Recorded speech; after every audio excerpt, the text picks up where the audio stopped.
Gusto mo bang gawing mas cozy at relaxing ang kwarto mo kahit hindi gumastos ng malaki? Heto ang Smart Pinoy Hacks para sa bedroom makeovers na swak sa budget. Aminin natin, madalas ang itsura ng typical na Pinoy bedroom ay medyo plain. 'Di ba? Isang kama, isang electric fan, at isang cabinet. Minsan, dahil sa sobrang pagiging simple, nagmumukha itong luma, boring, at parang hindi na naasikaso. Ang akala ng marami sa atin, kailangan mong gumastos ng libo-libo para sa mga bagong furniture, mamahaling pintura, o mga imported na dekorasyon para lang maging maganda at relaxing ang kwarto. Pero ang totoo, hindi mo kailangang mabaon sa utang para lang ma-achieve ang dream bedroom mo. Kaya ngayon, ibabahagi ko sa inyo ang mga Smart Pinoy bedroom hacks na subok na at siguradong hindi bubutas sa bulsa nyo. Ready na ba kayo? Tara na! Unang-una sa listahan natin at ito ang pinakamadali at pinakamurang paraan. Magpalit ng bedsheets at pillowcases. Huwag nating i-underestimate ang power ng fresh na sapin sa kama. Pumili ka ng mga kulay na nagpapakalma sa'yo tulad ng light gray, beige, pastel blue o kahit plain white lang.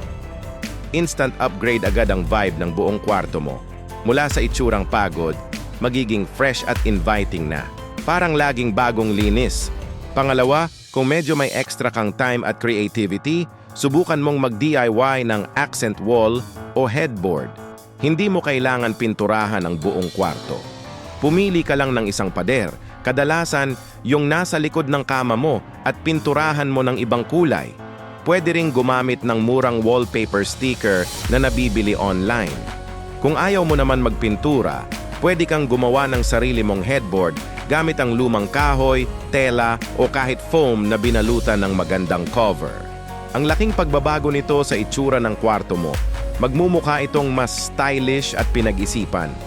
Pangatlo, pag-usapan naman natin ang mga kurtina. Kung ang gamit mo pa rin ay yung makapal at madilim na kurtina, baka oras na para palitan yan. Subukan mong gumamit ng mga kurtinang gawa sa light-colored at manipis na tela. Nagbibigay ito ng soft at airy feeling sa kwarto at pinapapasok nito ang natural na ilaw pero may privacy ka pa rin. Kapag soft ang lighting, mas nagiging cozy at relaxing ang ambience. At dahil napag-usapan na natin ang ilaw, yan ang ika-4 na hack, proper lighting. Alam mo ba na ang simpleng pagpapalit ng bumbilya ay pwedeng magbigay ng hotel-like feel sa kwarto mo? Imbes na gumamit ng sobrang liwanag na puting ilaw, subukan mong gumamit ng warm lights o yung medyo yellowish ang kulay. Maglagay ka rin ng isang maliit na lampshade sa iyong bedside table. Perfect ito para sa pagbabasa bago matulog o kung gusto mo lang ng dim light para makapag-relax.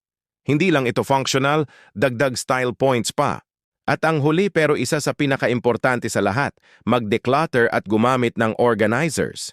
Walang kwenta ang magandang punda at mamahaling ilaw kung ang kwarto mo naman ay puno ng kalat. Magsimula ka sa pag-aayos ng mga gamit mo. Itapon ang hindi na kailangan, i-donate ang pwedeng ipamigay. Para sa mga natitirang gamit, gumamit ka ng murang organizers. Maraming nabibiling abot-kayang storage boxes, fabric bins, o kahit mga shoe rack na pwedeng paglagyan ng iba't ibang bagay. Tandaan, a clear space is a clear mind. Kapag maaliwalas ang paligid mo, mas madali kang makakapag-relax at makakatulog ng mahimbing. Ayan, 5 Smart Pinoy hacks para sa isang cozy at relaxing na bedroom makeover na hindi masakit sa bulsa.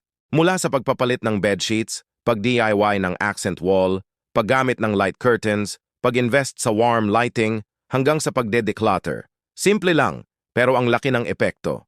Sana ay nakatulong ang mga tips na ito.